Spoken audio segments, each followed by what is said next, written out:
kawan-kawan, panjang umur perjuangan. Hidup mahasiswa! Hidup mahasiswa! Hidup rakyat Indonesia! Hidup rakyat Indonesia! Hidup perempuan Indonesia! Hidup perempuan Indonesia! Hidup buruh! Hidup buruh! Hidup tani! Hidup tani! Kami, Aliansi Lampung memanggil, nyatakan sikap mengutuk keras pemerintah dan DPR RI yang hari ini telah mengesahkan RUU Cipta Kerja. Maka dari itu, kami Aliansi Lampung mengajak kepada seluruh elemen mahasiswa dan seluruh elemen masyarakat yang ada untuk bersama-sama bergerak, berjuang untuk menggagalkan dan mencabut RUU Cipta Kerja bersama-sama pada tanggal 7 Oktober 2020 di DPRD Provinsi Lampung.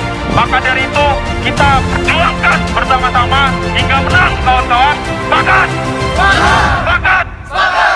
Sekian pernyataan sikap dari Aliansi Lampung memanggil. Hidup mahasiswa! Hidup mahasiswa! Hidup rakyat Indonesia! Hidup rakyat Indonesia! Hidup perempuan Indonesia! Hidup perempuan Indonesia! Hidup buruh! Hidup buruh! Hidup tani! Hidup tani! Assalamualaikum warahmatullahi wabarakatuh.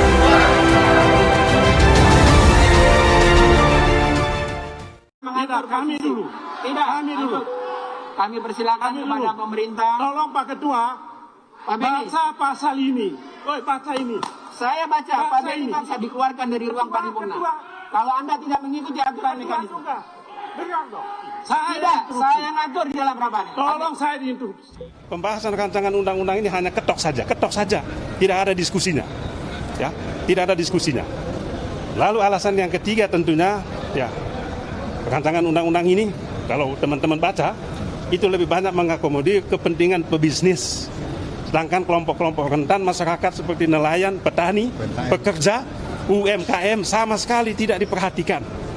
Hanya memberikan legalisasi, ya, dekriminalisasi terhadap pebisnis-pebisnis yang selama ini melakukan perambahan hutan. Itu yang terjadi. Ya, bagaimana kita bisa menyetujui rancangan undang-undang semacam ini? Maka kita menolak.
Kepada Tuan dan Puan, para anggota DPR yang terhormat, apa kabar hari ini? Sepertinya tak sebaik biasanya. Sama, di sini pun begitu. Kita semua memang sedang diuji. Hidup memang tak selalu baik, kan? Seperti kami-kami ini, Tuan dan Puan juga mungkin lebih banyak bekerja di rumah. Kalau lihat siaran sidang atau rapat terbuka di gedung DPR sekarang sih kelihatannya banyak kursi yang kosong. Tapi biasanya juga kosong kan ya? Tuan dan Puan anggota DPR yang terhormat. Saya perhatikan parlemen-parlemen negara lain fokus melawan corona.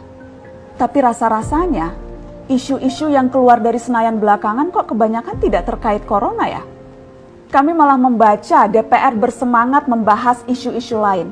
Contohnya, rancangan Undang-Undang Cipta Kerja yang banyak ditolak karena dinilai mementingkan kepentingan investor di atas kebutuhan pekerja. Presiden Jokowi pekan lalu sempat menyatakan pemerintah dan DPR menunda pembahasan salah satu klaster di rancangan undang-undang itu, klaster ketenagakerjaan. Ini untuk memberi kesempatan mendalami substansi dan mendapat masukan dari banyak pihak. Berpegang pada alasan itu, maka sudah seharusnya klaster lain dalam RUU Cipta Kerja pun perlu ditinjau ulang. Karena yang lain juga bukan tanpa masalah, terutama dari perspektif lingkungan dan keadilan gender. Tidak cukup hanya menunda pembahasan satu klaster saja. Ada juga RUU lain yang masih nekat mau dibahas. Ada RUU KUHP yang tahun lalu diserbu unjuk rasa. Lalu RUU pemasyarakatan. Ada koruptor yang sudah ngebet pengen bebas kah? Apa kabar Pak Yasona?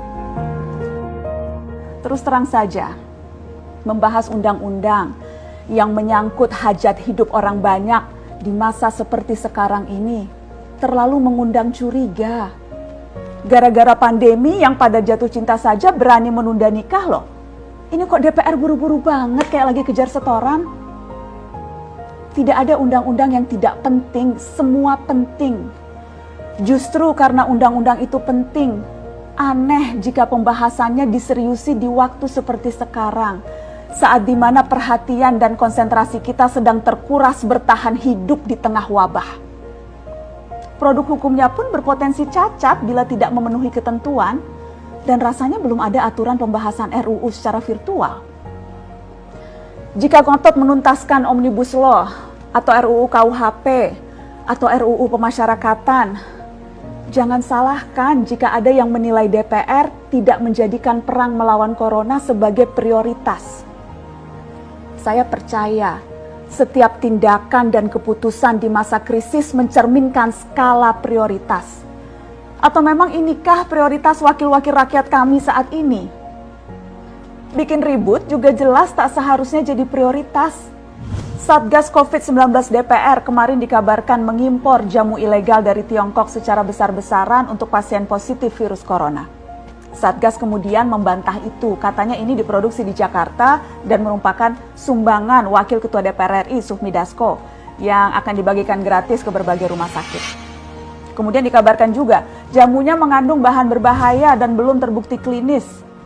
Satgas lagi-lagi membantah, katanya sedang proses mendapatkan izin edar di Badan Pengawasan Obat dan Makanan. Sedang itu berarti belum kan ya? Tuan dan puan yang terhormat, niat baik pun perlu proses yang baik. Proses yang semrawut hanya akan disusul polemik. Sementara sekarang kita sedang banyak-banyaknya menaruh harapan kepada negara. Tindak tanduk DPR salah benarnya akan selalu dilihat. Makanya sempat ramai juga warganet mengkritik Satgas COVID-19 DPR RI yang berfoto mengenakan APD saat hendak berkunjung ke Rumah Sakit Darurat Wisma Atlet menyerahkan sumbangan DPR. Ini dinilai melukai hati masyarakat. Tenaga medis kita saja bertaruh nyawa benar karena kekurangan APD. Tidak ada yang meragukan jumlah sumbangan DPR. Kami yakin pasti banyak, namanya juga DPR, beli ribuan rapid test saja mampu, ngeborong jamu apalagi. Tapi ini soal rasa dan empati. Kecuali ya, kalau yang dipakai anggota DPR itu APD yang lain, alat pelindung dewan. Salam hormat dari kami yang kalian wakili.